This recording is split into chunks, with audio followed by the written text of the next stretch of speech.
الحمد للہ والصلاة والسلام علی رسول اللہ، اما بعد۔ حضرات و خواتین، وہ کون سا نوجوان ہے جسے اللہ تعالیٰ قیامت والے دن اپنے عرش کا سایہ نصیب فرمائے گا؟ وہ نوجوان وہ ہے جسے اللہ تعالیٰ نے اعمال صالحات کی توفیق عطا فرمائی اور جوانی ہی سے اس نوجوان میں نیک اعمال کی محبت اور برے اعمال سے نفرت اس کے دل میں ڈال دی۔ نوجوان کے نیک و صالح بننے اور نیکی پر پروان چڑھنے کے دو بہت اہم اسباب ہیں۔ پہلا سبب صالح تربیت ہے، یعنی ماں کی گود اور باپ کی نگرانی اور ذمہ داری۔ اولاد پر ماں باپ کے عقائد و اعمال میں اثرات مرتب ہوتے ہیں۔ اسی لیے رسول اللہ صلی اللہ علیہ وسلم نے فرمایا، کل مولود یولد علی الفطرۃ فابواہ یحودانہ او ینصرانہ او یمجسانہ۔ ہر بچہ فطرت سلیمہ پر پیدا ہوتا ہے، مگر اس کے والدین اس کو یہودیت، نصرانیت اور مجوسیت کی راہ بتاتے ہیں، تو نتیجے میں وہ بچہ اسی راہ کو اپنانے لگتا ہے۔ اور اللہ نے اس نوجوان کو ایسی صحبتوں سے بچا لیا جو غلط راستہ بتاتے ہیں۔ یہ تربیت کا دوسرا اہم سبب ہے کہ کسی نوجوان کو اچھی صحبت مل جائے اور اچھی صحبت حاصل ہو جائے، اور ایسا نوجوان نہ ہی لاہ و لعب میں لگا رہتا ہے اور نہ ہی نمازوں کو ضائع کرتا ہے اور نہ ہی شہوات اور لذات میں پڑا رہتا ہے۔ اللہ تعالیٰ نے ایسے ہی نوجوانوں کی قرآن میں تعریف فرمائی۔ سورہ کہف میں رب العالمین نے فرمایا، انہم فتیۃ آمنوا بربہم وزدناہم ھدی۔ بے شک یہ نوجوان ایسے ہیں کہ انہوں نے اپنے رب پر ایمان لایا اور ہم نے ان کی ہدایت کو اور زیادہ کر دیا۔ قابل غور بات یہ ہے کہ نوجوانی کی عمر ایسی ہوتی ہے کہ انسان لذتوں اور شہوتوں کو پورا کرنا چاہتا ہے۔ یہ بات نوجوان کے بارے میں تعجب خیز ہے کہ وہ اللہ تعالیٰ کی عبادت اور اطاعت میں لگ جائے، اسی لیے اللہ تعالیٰ اسے اتنا بڑا انعام قیامت والے دن عطا کرے گا کہ اپنے عرش کا سایہ نصیب کرے گا، اور یقیناً ایسا نوجوان اس کا حقدار ہے۔ اور یہ نوجوان صالحیت کو اس لیے بھی اپناتا ہے کیونکہ وہ جانتا ہے کہ قیامت والے دن اس کی نوجوانی کے بارے میں اللہ تعالیٰ پوچھے گا، جیسا کہ نبی صلی اللہ علیہ وسلم نے فرمایا، اغتنم خمسا قبل خمس شبابک قبل حرمک۔ 5 کو 5 چیزوں سے پہلے غنیمت جان لو، اپنی نوجوانی کو غنیمت جان لو اپنے بڑھاپے سے پہلے۔ وصحتک قبل سقمک، اور اپنی صحت مندی کو غنیمت جان لو اپنی بیماری سے پہلے۔ وغناک قبل فقرک، اور اپنی مالداری کو غنیمت جان لو اپنی محتاجی سے پہلے۔ وفراغک قبل شغلک، اور اپنے فارغ اوقات کو اپنی مصروفیت سے پہلے غنیمت جان لو۔ وحیاتک قبل موتک، اور اپنی زندگی کو اپنی موت سے پہلے غنیمت جان لو۔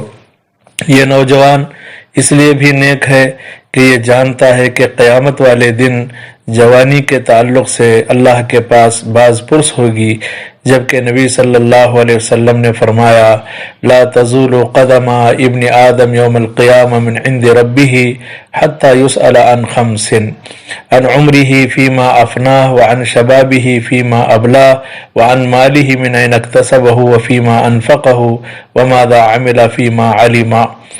کہ آدم کی اولاد کے دونوں قدم قیامت والے دن رب کے پاس سے ہٹ نہیں سکیں گے، یہاں تک کہ 5 باتوں کے بارے میں سوال کر لیا جائے۔ عمر کے بارے میں سوال ہوگا کہ کیسے گزاری، جوانی کے بارے میں سوال ہوگا کہ کیسے بتائی، مال کے بارے میں سوال ہوگا کہ کہاں سے کمایا اور مال کو کہاں پر خرچ کیا، اور علم کے تعلق سے سوال ہوگا کہ جو کچھ تو نے جانا اس پر کہاں تک عمل کیا۔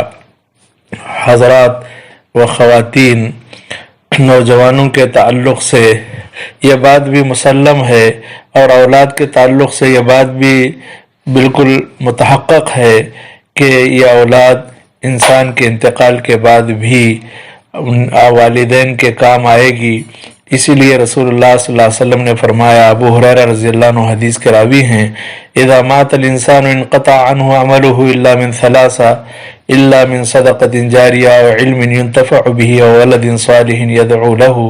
جب انسان مر جاتا ہے تو اس سے اس کے عمل کا رشتہ ختم ہو جاتا ہے، مگر 3 چیزوں سے رشتہ باقی رہتا ہے، صدقہ جاریہ سے اور ایسے علم سے جس سے فائدہ اٹھایا جائے، یا نیک اولاد سے جو نیک اولاد انسان کے لیے دعا کرے۔ چنانچہ صحابہ کرام رضوان اللہ علیہم اجمعین کی جماعت میں ایسے نوجوان تھے جو نوجوانوں کے لیے ایک نمونہ ہیں، جیسے حضرت اسامہ بن زید رضی اللہ تعالیٰ عنہ ہیں۔ یہ نیک اور صالح نوجوان تھے، ان کو اللہ کے نبی صلی اللہ علیہ وسلم نے مسلمانوں کے لشکر کا قائد بنایا اور ان کو شام کی طرف بھیجا، حالانکہ ان کی عمر 17 سال سے زیادہ نہیں تھی، اور یہ بات بھی تھی کہ صحابہ میں بڑے بڑے صحابہ اس وقت موجود تھے۔ ابو بکر رضی اللہ تعالیٰ عنہ نے اسامہ بن زید رضی اللہ عنہ سے اجازت مانگی کہ حضرت عمر کو وہ اپنے پاس مدینہ میں روکنا چاہتے ہیں، تو اسامہ رضی اللہ عنہ نے اس بات کی انہیں اجازت دی۔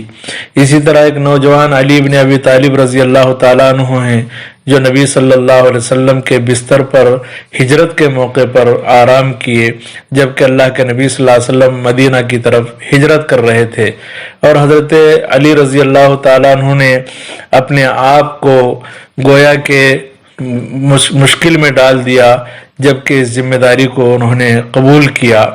اور اسی طرح جعفر بن ابو طالب رضی اللہ تعالیٰ عنہ ہیں، جو جنگ موطا میں آپ نے شرکت فرمائی اور قیادت فرمائی، اور اسی میں وہ شہید کر دیے گئے اور مار دیے گئے۔ اس طرح کی بہت ساری مثالیں تاریخ اسلام میں ملتی ہیں ان نوجوانوں کی جو نیک اور صالح تھے۔ چنانچہ آج کے زمانے میں نیک اور صالح نوجوان وہ ہیں جو مسجدوں کو آباد کرتے ہیں، مدرسوں میں داخلہ لیتے ہیں، جامعات میں پڑھتے ہیں اور شرعی علم حاصل کرنے کی کوشش کرتے ہیں، اور اللہ کے دین کی طرف دعوت دیتے ہیں، بھلائی کا لوگوں کو حکم دیتے ہیں، برائی سے روکتے رہتے ہیں، اور قرآن کے حلقات میں شریک ہوتے ہیں۔ ان نوجوانوں کہ اس طرز عمل سے یہ ظاہر ہوتا ہے کہ یہ نوجوان معاشرے کے صالح نوجوان ہیں۔